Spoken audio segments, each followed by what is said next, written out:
piling up again, and the student loans from nursing school seemed to grow bigger every month no matter how much she paid. At 34, Keisha had been working as a registered nurse for 12 years. She had seen it all. Emergency room chaos, difficult surgeries, patients who recovered against all odds, and others who didn't make it home. She was good at her job, really good. Her patients loved her because she actually listened when they talked. She remembered their stories, asked about their families, and somehow always found time to hold a hand when someone was scared. But private nursing was different. It meant leaving the security of her hospital job, leaving behind the colleagues who had become like family, and taking care of just one person around the clock. The supervisor had been vague about the details, which made Keisha nervous. All she knew was that the patient was a man in his mid-40s who had been in a terrible car accident. He was paralyzed from the neck down and needed someone who could provide total care. The family is very private, the supervisor had explained. They specifically asked for an experienced nurse who could live on site. They're offering excellent compensation, and they seem like decent people going through a really tough time. Keisha pushed her chair back and walked to the window. From the 4th floor, she could see the parking lot where she parked her beat-up Honda Civic every day. The car was 15 years old and making strange noises, but it got her to work. Just like everything else in her life, she made do with what she had. Growing up in Detroit, Keisha had learned early that nothing came easy. Her mother had worked 2 jobs to keep food on the table and a roof over their heads. When Keisha announced she wanted to be a nurse, her mother had cried, not because she was sad, but because she was so proud. "You're going to help people feel better," her mother had said. That's the most important job in the world. Now, 12 years later, Keisha was still helping people feel better. But she was exhausted. Working double shifts was wearing her down, and she could feel herself getting cynical. Sometimes she caught herself going through the motions instead of really connecting with her patients. That scared her more than anything. Her phone buzzed with a text from her mother. "Doctor appointment moved to tomorrow. Don't worry about me, baby girl. I'm fine." But Keisha knew her mother wasn't fine. The diabetes was getting worse and the medications were expensive. Her mother was the type of person who would say she was fine even if she was falling apart. Keisha had inherited that stubborn strength. But sometimes she wondered if it was more of a curse than a blessing. The break room door opened, and her friend Beverly walked in looking as tired as Keisha felt. "Girl, you look like you're planning to rob a bank or something," Beverly said, pouring herself coffee. "What's got you looking so serious?" Keisha told her about the private nursing offer. Beverly listened, nodding occasionally and making little humming sounds that meant she was thinking hard. "Sounds like good money," Beverly said finally. "But you know how these rich families can be. They think they own you just because they're paying you well. And what happens when the patient gets better? Or worse, you're back to looking for work." Those were exactly the concerns that had been bouncing around in Keisha's head all day. But there was something else, something she couldn't quite put into words. She had a feeling about this opportunity, like it might be exactly what she needed, even if she didn't understand why yet. "The supervisor said they're interviewing nurses tomorrow," Keisha said. "I haven't even decided if I want to apply." "Well, it doesn't hurt to meet them," Beverly replied. "You can always say no if it doesn't feel right." That evening, Keisha sat at her kitchen table with a cup of tea and her laptop, trying to research the family who had made the offer. But there wasn't much information available.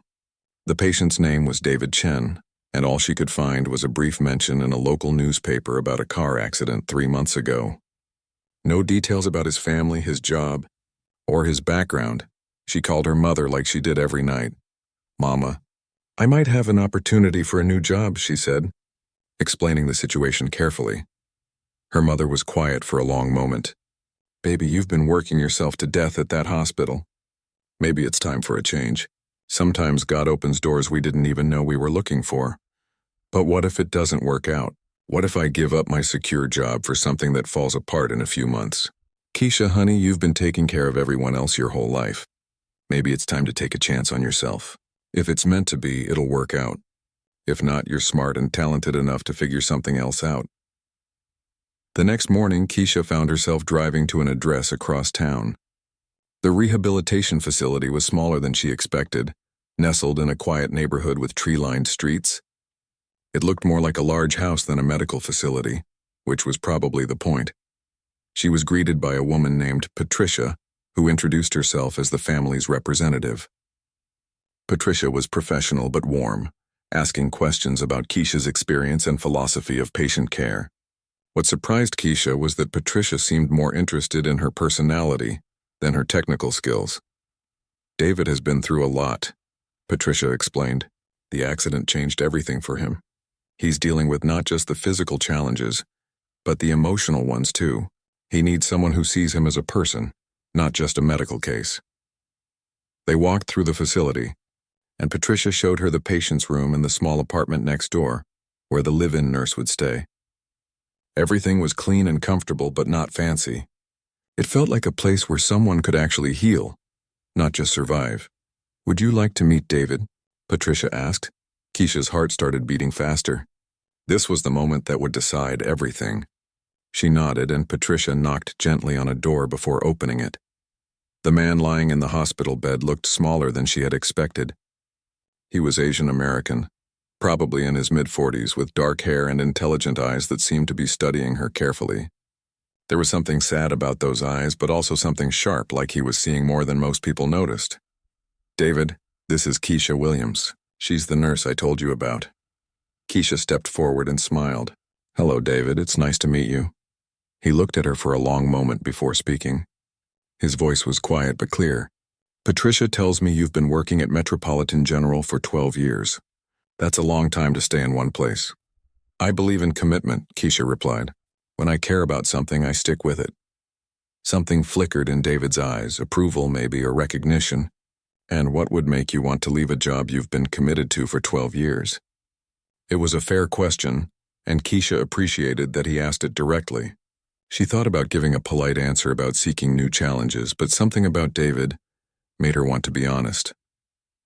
"Because I think I'm getting lost," she said. "I became a nurse to help people, to make a difference. But working in a big hospital, you don't always get to see the whole person. You see the problem, you fix what you can, and they move on.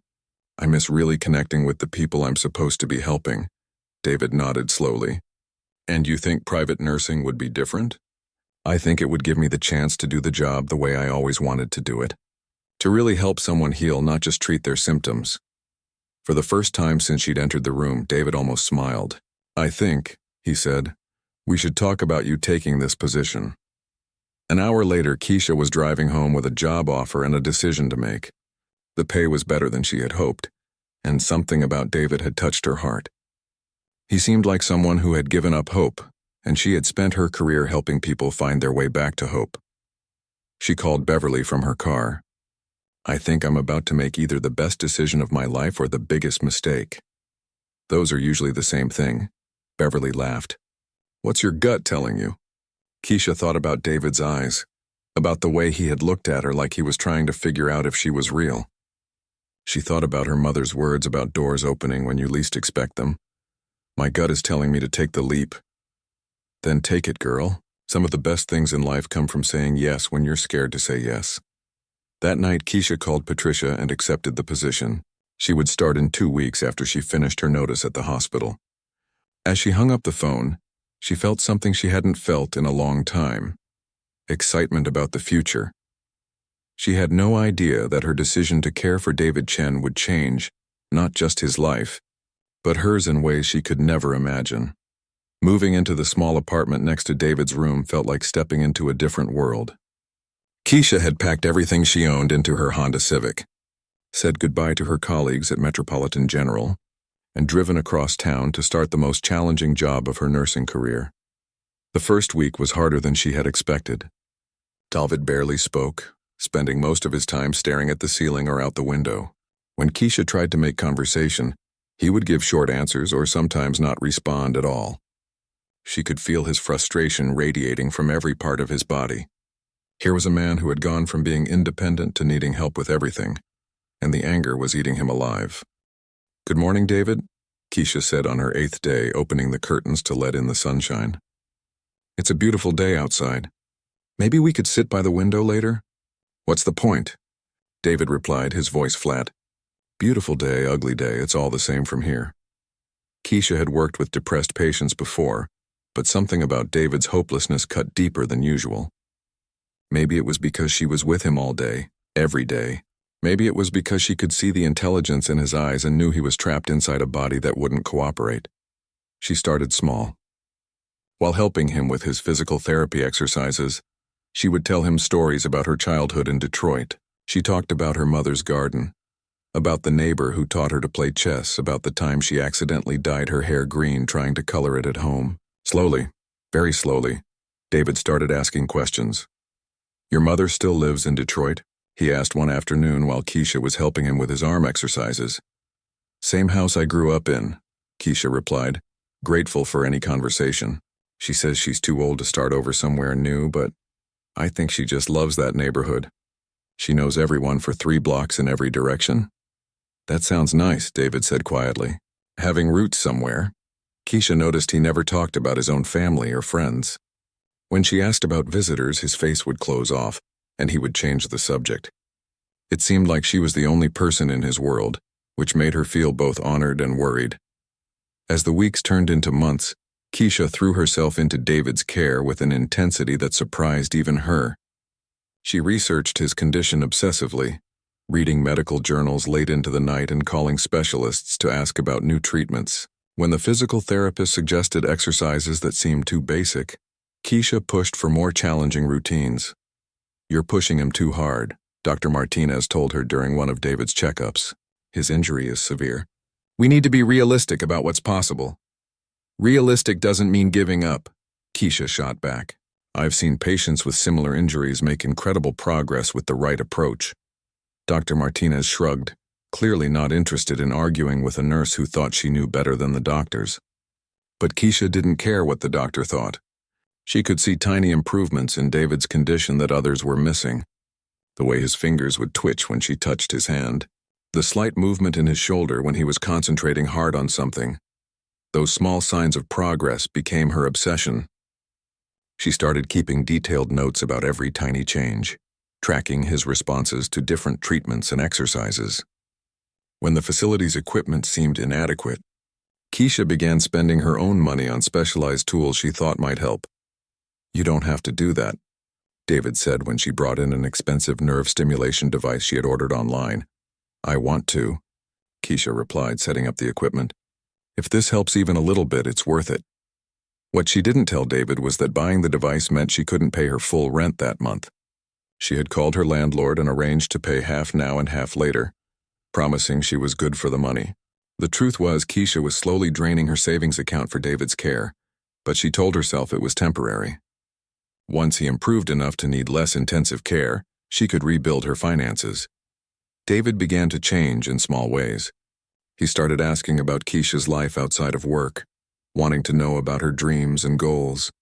She told him about her idea of opening a community health clinic in her old neighborhood, a place where people could get quality care regardless of their ability to pay. "Sounds expensive," David said, but his tone was interested, not dismissive. "Everything worthwhile is expensive," Keisha replied, "but I figure if I save money for long enough, maybe I can start small. Even just a basic clinic would make a huge difference." David listened to her plans with an attention that made her feel like her dreams actually mattered to someone. In return, she began to see glimpses of who he had been before the accident. He was clearly intelligent, asking thoughtful questions about healthcare policy and the challenges of serving underinsured communities. Sometimes she caught him looking at her with an expression she couldn't quite read, like he was trying to solve a puzzle. 4 months into her employment, Keisha got a call that changed everything. Her mother had collapsed at home and was in the emergency room. Keisha's hand shook as she called Patricia to explain that she needed to leave immediately. "Of course, go," Patricia said. "We'll arrange for temporary coverage." But when Keisha got to the hospital, the temporary nurse never showed up.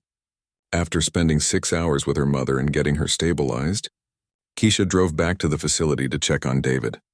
She found him exactly where she had left him, looking more helpless than she had seen him in months. "The nurse never came," he said simply. Keisha's heart broke a little. She realized that David had probably spent those 6 hours thinking she had abandoned him, like everyone else in his life seemed to have done. From that day forward, she rarely left the facility for more than a few hours at a time. Her mother's health crisis was just the beginning of Keisha's financial troubles. The medical bills started arriving faster than she could pay them, and her mother's insurance didn't cover everything. Keisha found herself choosing between her own groceries and her mother's medications. She started taking on weekend shifts at a nearby clinic, working 3 days at the facility with David, and then spending her weekends doing temporary nursing work to earn extra money. The schedule was brutal. Keisha was getting maybe 4 hours of sleep a night, catching naps between David's care sessions and her weekend jobs. She lost weight because she forgot to eat, and she developed a persistent cough that wouldn't go away. But she kept going because both David and her mother needed her. David was improving slowly but steadily. He had regained some sensation in his arms and could move his fingers slightly. The progress was remarkable, and Keisha knew her dedicated care was making the difference. She had pushed the doctors to try new treatments, advocated for better equipment, and spent countless hours working with David on exercises that traditional physical therapy had given up on. But the improvement came with a cost that Keisha hadn't anticipated. As David got better, he became more aware of how much she was sacrificing for his care. He noticed when she fell asleep during conversations, saw how thin she was getting, and heard her on the phone with creditors asking for more time to pay her bills. "Keisha," he said one evening after she had dozed off while reading to him, "when was the last time you took a real day off?" "I'm fine," she said automatically, the same response she gave everyone who asked about her well-being. "No, you're not fine. You're exhausted. When did you last see your mother?" The question hit harder than Keisha expected. She realized it had been over 2 weeks since she had visited her mother in person. She called every day, but seeing her face-to-face felt like a luxury she couldn't afford with David's demanding care schedule. "She understands," Keisha said, but her voice broke a little. David was quiet for a long time. When he finally spoke, his voice was softer than she had ever heard it. No mother should have to understand why her daughter can't visit because she's taking care of someone else. "You're killing yourself trying to save me." "I'm not trying to save you," Keisha replied, wiping away tears she didn't realize had started falling. "I'm trying to help you save yourself." That night after David had fallen asleep, Keisha sat in her small apartment and looked at her bank account on her phone. She had exactly $237 to her name. Her rent was 3 days overdue, her mother needed medications that cost more than Keisha made in a week, and she hadn't bought herself new clothes in 6 months. But when she looked through the door at David sleeping peacefully, she knew she couldn't give up.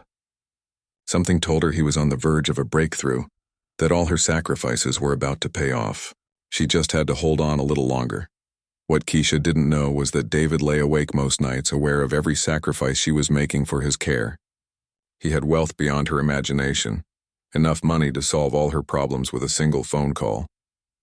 But he had spent his life surrounded by people who wanted something from him, and Keisha's selfless dedication was the first genuine kindness he had experienced in years.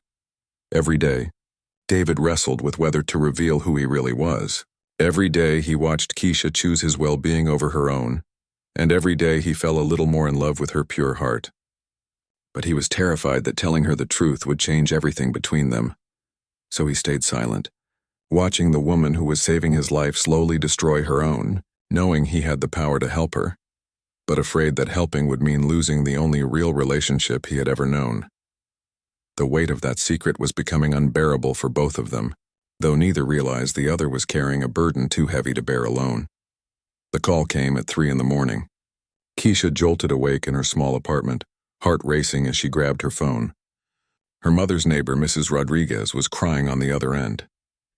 "Keisha, baby, your mama collapsed again. The ambulance just took her to Detroit Memorial. You need to come now." Keisha's hands trembled as she threw on clothes and grabbed her car keys. She rushed to David's room to check on him one more time before leaving. He was awake, probably woken by her footsteps. "What's wrong?" he asked, seeing her face. "My mother. She's in the hospital again. I have to go to Detroit." "Go," David said immediately. "Don't worry about me. Just go be with your mother." The drive to Detroit felt like the longest 3 hours of Keisha's life. Her old Honda made strange noises the entire way, and she prayed it wouldn't break down on the highway. When she finally reached the hospital, she found her mother unconscious in the intensive care unit, hooked up to machines that beeped and hummed around the clock. Her blood sugar dropped dangerously low, the doctor explained. "We've got her stabilized now, but this is the 3rd episode in 2 months. Her diabetes is progressing rapidly. She's going to need much more intensive management going forward. Keisha spent the next 4 days in Detroit, barely leaving her mother's bedside. When her mother finally woke up, she looked smaller and frailer than Keisha had ever seen her. "Baby girl," her mother whispered, reaching for Keisha's hand. "You look terrible. When's the last time you ate a real meal?" Even lying in a hospital bed, her mother was more worried about Keisha than herself. That's when Keisha broke down and told her everything. The financial struggles, the exhaustion, the way she had been pouring every ounce of herself into David's care while her own life fell apart. "Mama, I don't know what to do anymore. I can't afford your medications, I can't afford my rent, and I can't afford to quit taking care of David because he's finally making progress." Her mother was quiet for a long time, just holding Keisha's hand and studying her face. "Honey, you can't save everyone. Sometimes you have to save yourself first." When Keisha finally returned to the facility, she was shocked to find David sitting up in bed, not just propped up with pillows, but actually sitting up on his own. His face lit up when he saw her, but then fell when he noticed her exhausted appearance. "Keisha, you look like you haven't slept in days." "I haven't," she admitted, dropping into the chair beside his bed. "But look at you. You're sitting up." David smiled, but it was a sad smile. "I've been working on it while you were gone." The temporary nurse wasn't very encouraging, but I kept thinking about what you would say if you were here. For the first time in months, Keisha felt a spark of hope. David's improvement was remarkable, better than anyone had expected.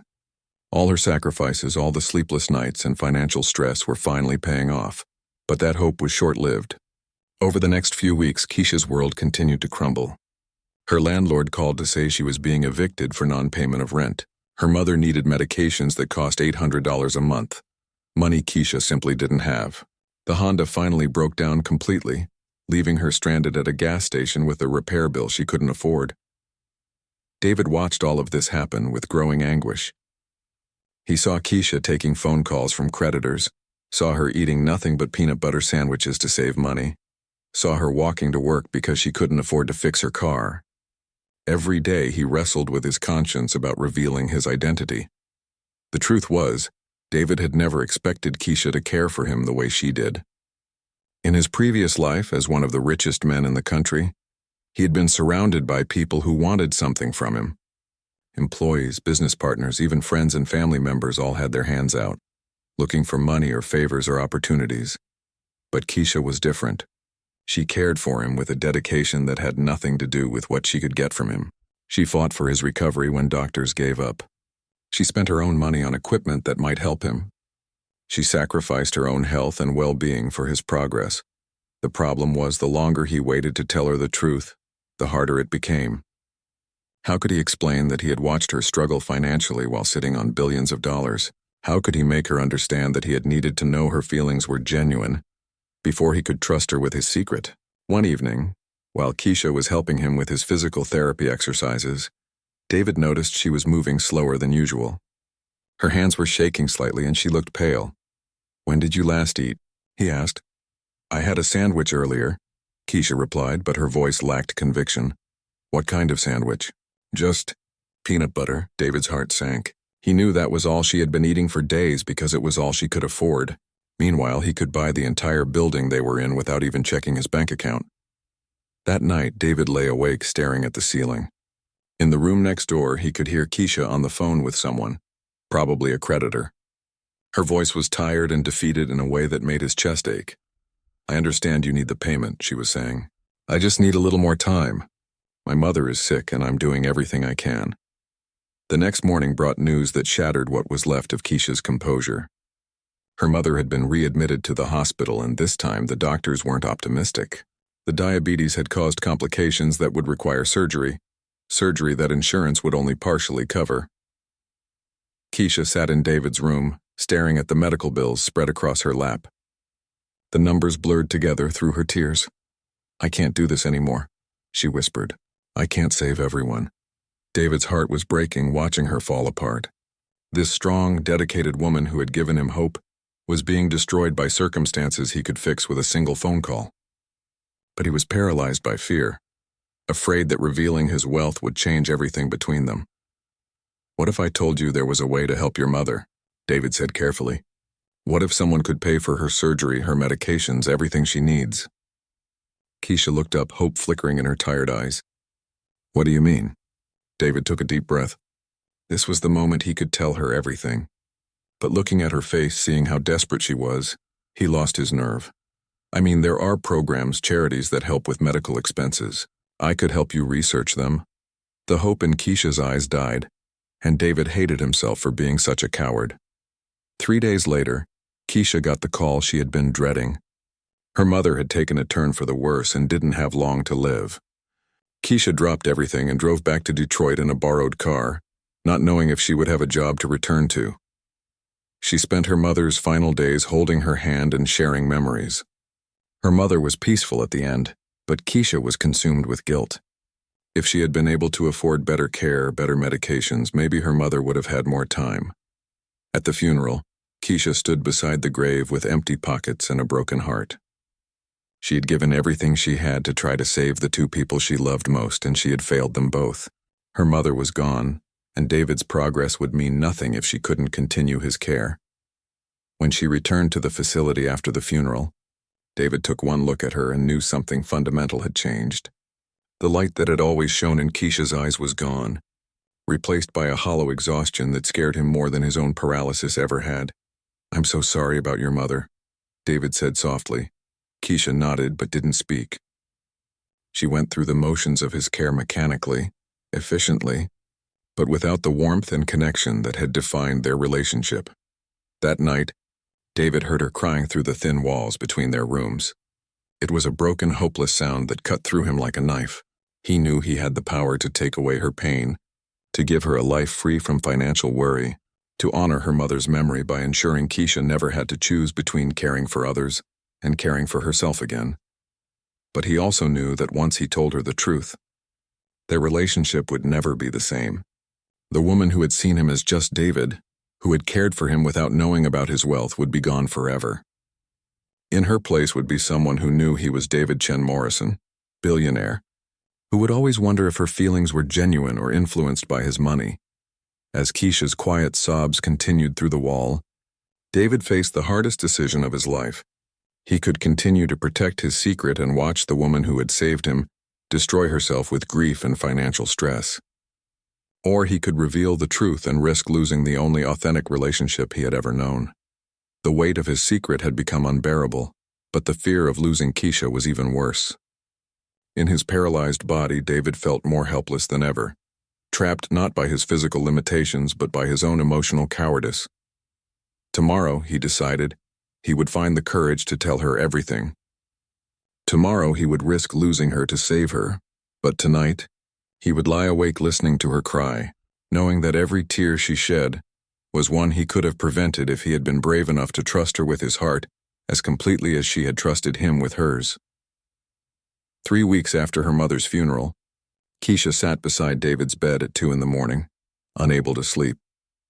The predatory loan company had approved her application that afternoon, offering to lend her the money for her mother's funeral expenses at an interest rate that would keep her in debt for the rest of her life. She had no choice but to accept it. David had been watching her carefully for days, seeing how she moved through his care like a ghost of herself. The vibrant, hopeful woman who had fought so hard for his recovery had been replaced by someone who was just going through the motions of living. "Tell me about your mother," David said quietly into the darkness. Keisha looked up, surprised. It was the first real conversation he had tried to start since she returned from Detroit. "What do you want to know? What made her happy?" The question caught Keisha off guard. She had been thinking about her mother's death, her suffering, the bills, but not about what had brought her joy. She loved her garden, Keisha said slowly.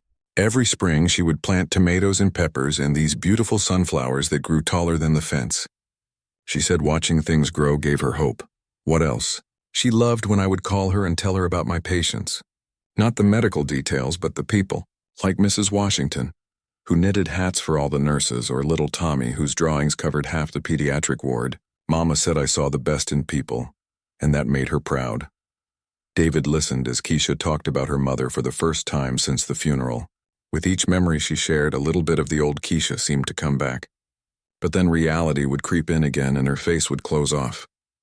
She wanted me to open that clinic so badly. Keisha whispered. She said it would be her legacy, helping people in the neighborhood where she raised me. Now I can't even afford to bury her properly. That was the moment David knew he couldn't stay silent anymore. Watching Keisha torture herself over money when he had more than he could spend in 10 lifetimes was destroying him. The fear of losing her had to take second place to the reality of watching her destroy herself. Keisha, he said carefully, there's something I need to tell you, something I should have told you months ago. She looked at him with tired eyes. What is it? David's heart was racing. After months of hiding the truth, the words felt impossible to say. I need you to get something for me. In my closet, there's a black briefcase on the top shelf. Could you bring it to me? Keisha frowned. She had never been allowed to touch that briefcase. On her first day, Patricia had specifically told her it contained personal documents that were off limits.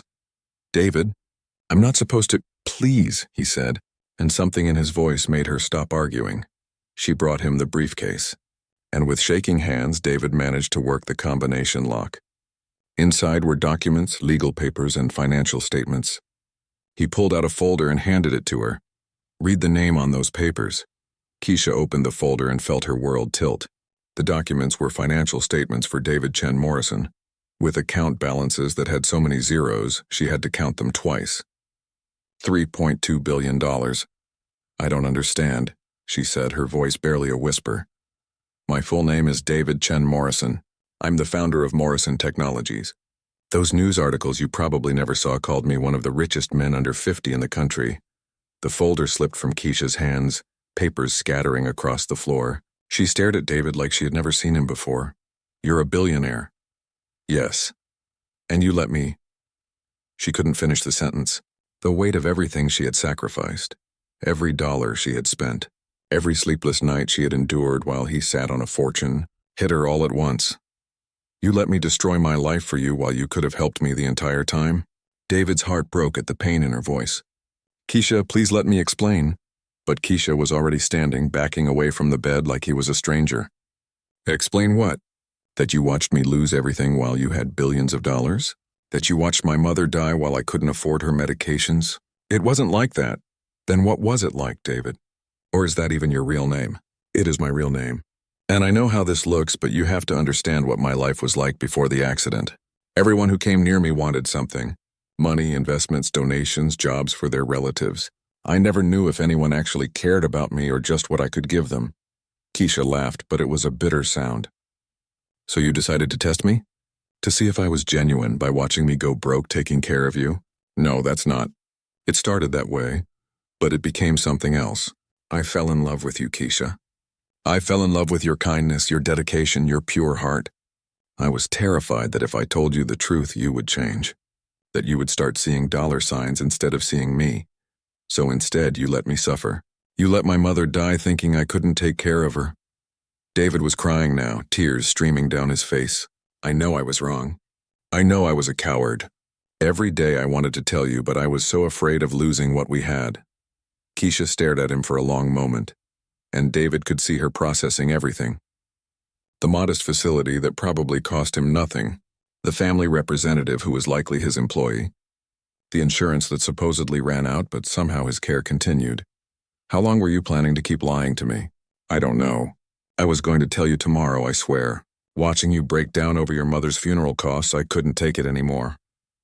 Tomorrow, Keisha repeated, after I signed papers for a loan that will keep me in debt for the next 20 years.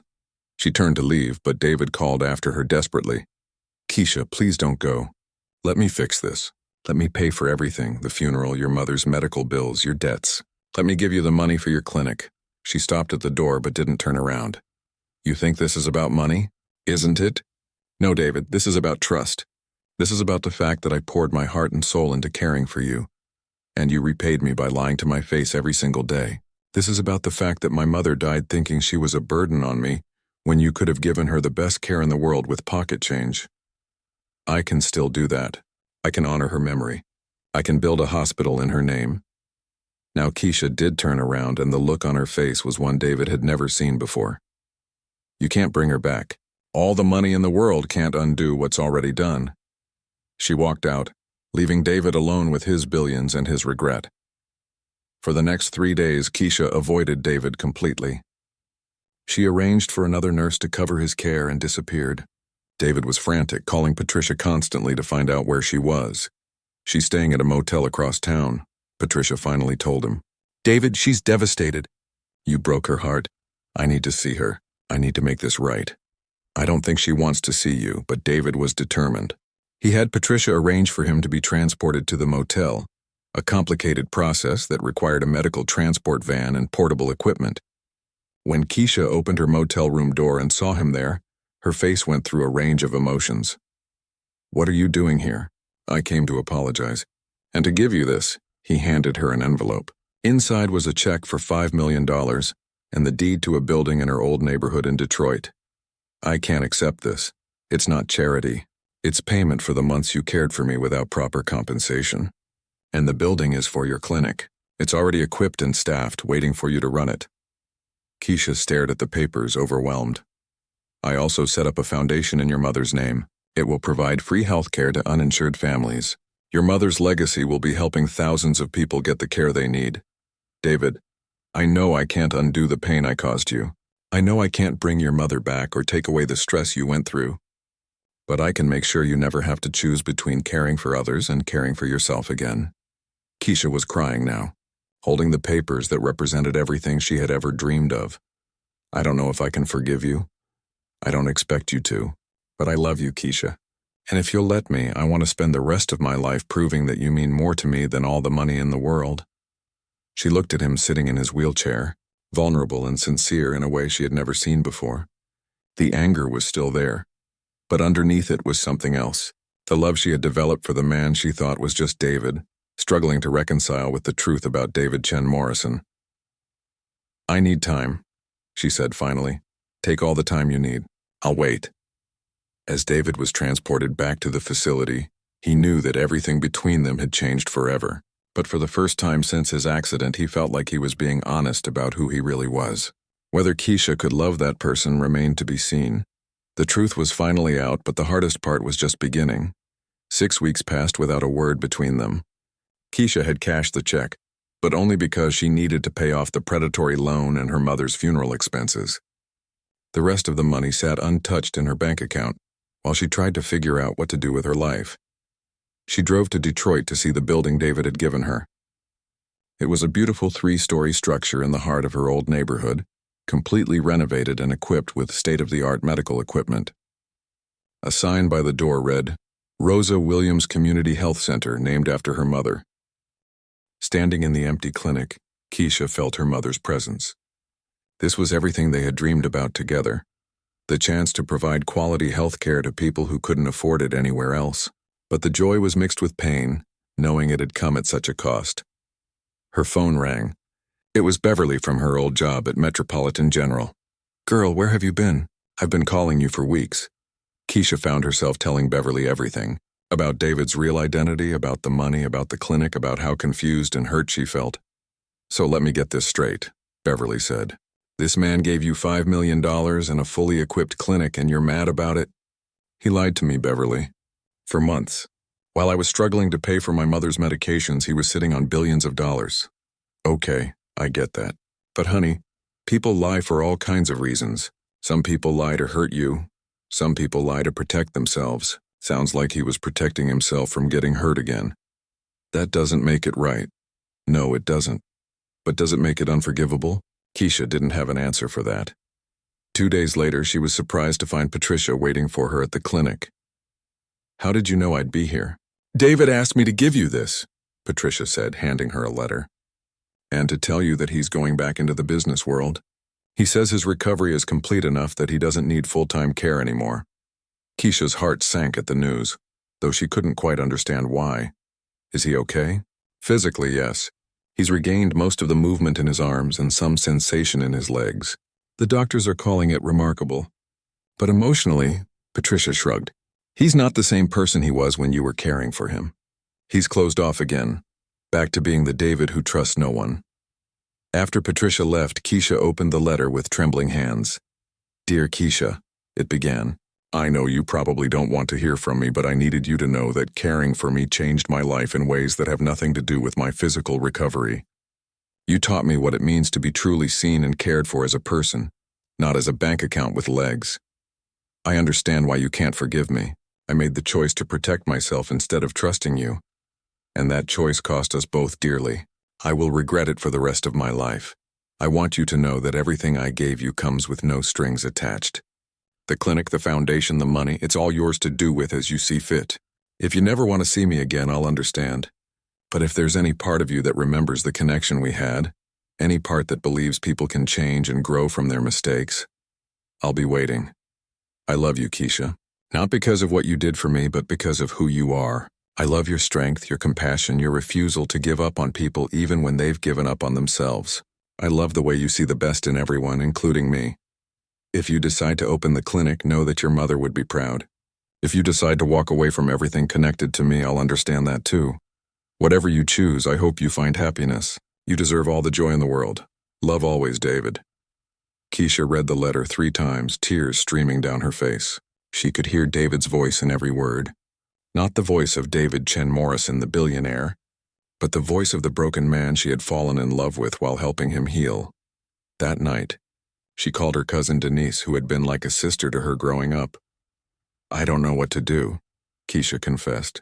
Part of me hates him for lying to me, but part of me understands why he did it. What does your heart tell you? My heart is confused. I loved taking care of him.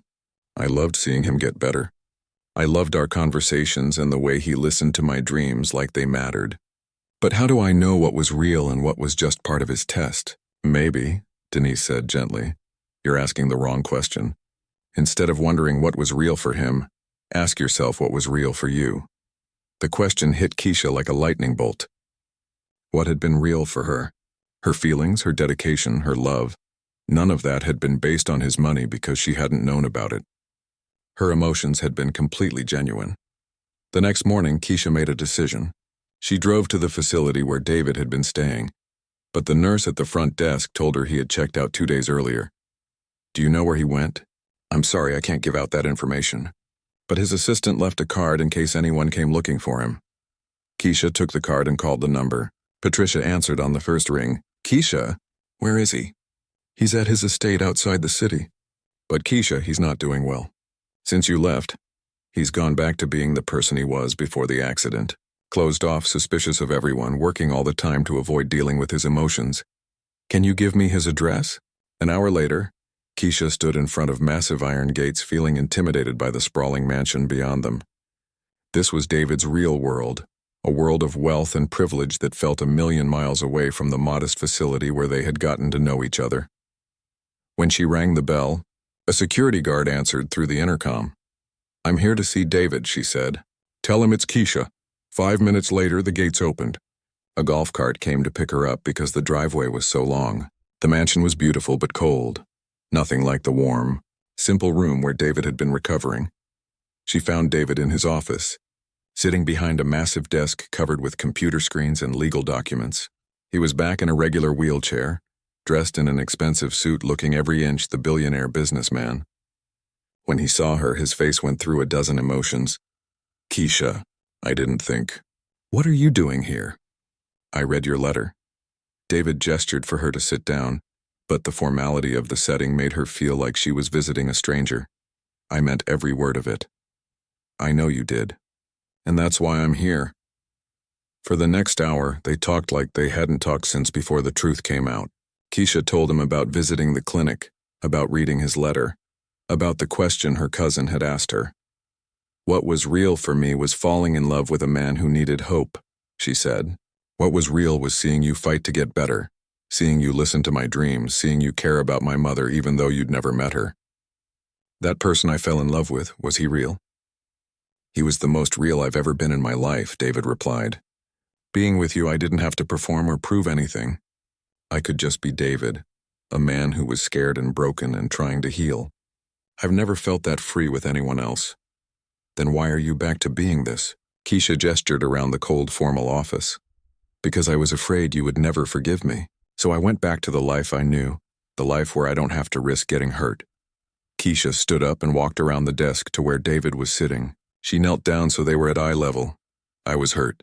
I was angry. I felt betrayed. But I realized something important. What I loved about you had nothing to do with your money. It was your strength, your intelligence, your vulnerability when you let me see it. That person is still in there, isn't he? David nodded, his eyes filling with tears. I forgive you, Keisha said, not because what you did was okay, but because I believe people can learn from their mistakes. And because I love you too much to let fear keep us apart. What does this mean for us? It means we start over. But this time, no secrets. You show me your real world and I'll show you mine. We build something together based on complete honesty. David reached for her hands. I want that more than anything. But I need you to know that my world can be complicated. There will be people who want things from us. Media attention, security concerns. Are you ready for that? As long as we face it together. 6 months later, Keisha stood in the main examination room of the Rosa Williams Community Health Center, watching as Dr. Rodriguez examined 5-year-old Anthony's broken arm. The clinic had been open for 3 months and was already serving over 100 families. David rolled up beside her, back in his manual wheelchair but moving with confidence and strength. Keisha Williams had been staring at the same cup of coffee for 20 minutes. The break room at Metropolitan General Hospital was buzzing with the usual chatter of tired nurses, swapping stories about difficult patients and impossible schedules. But Keisha wasn't listening. Her mind was stuck on the conversation she just had with the nursing supervisor. A private care position, she whispered to herself, stirring her coffee one more time. The offer was tempting, almost too good to be true. The pay was nearly double what she made working her regular shifts, and heaven knows she needed the money. Her mother's medical bills were, "How did the board meeting go?" Keisha asked. "We approved funding for 3 more clinics, 1 in Chicago, 1 in Houston, and 1 in Philadelphia. The Morrison Williams Foundation is officially nationwide." Keisha smiled. They had decided to combine their names for the foundation, symbolizing their partnership in both business and life. "Your mother would be so proud," David said, watching as Dr. Rodriguez gently explained to Anthony that his arm would heal perfectly. "She would have loved you," Keisha replied, "once she got over being mad at you for lying to me." They had gotten married 3 months earlier in a small ceremony in the clinic's garden, surrounded by patients and staff who had become like family. David had insisted on donating the cost of an elaborate wedding to the foundation instead. Their relationship wasn't perfect. They still had moments where David's wealth created complications, and times when Keisha felt overwhelmed by the responsibilities that came with running a foundation. But they had learned to communicate honestly about everything, and their love had grown stronger because of what they had been through together. "Ready to go home?" David asked as they finished their rounds. Home was a beautiful but modest house they had bought together, close enough to the clinic that Keisha could walk to work, but far enough from David's business empire that they could have privacy. As they drove home together, Keisha reflected on how dramatically her life had changed. She had started as a tired nurse working double shifts to pay her bills. Now she was running a foundation that would help thousands of families, married to a man who had learned to value love over wealth, and honoring her mother's memory every day. Sometimes the most devastating losses lead to the most beautiful beginnings. Sometimes the people who test us the most end up being exactly what we need, and sometimes love really can heal everything, if both people are brave enough to trust it. David had taught Keisha that wealth meant nothing without someone to share it with. Keisha had taught David that the richest people in the world are those who give their hearts completely. Together they had learned that the most valuable things in life can't be bought, but they can be built. One act of love at a time.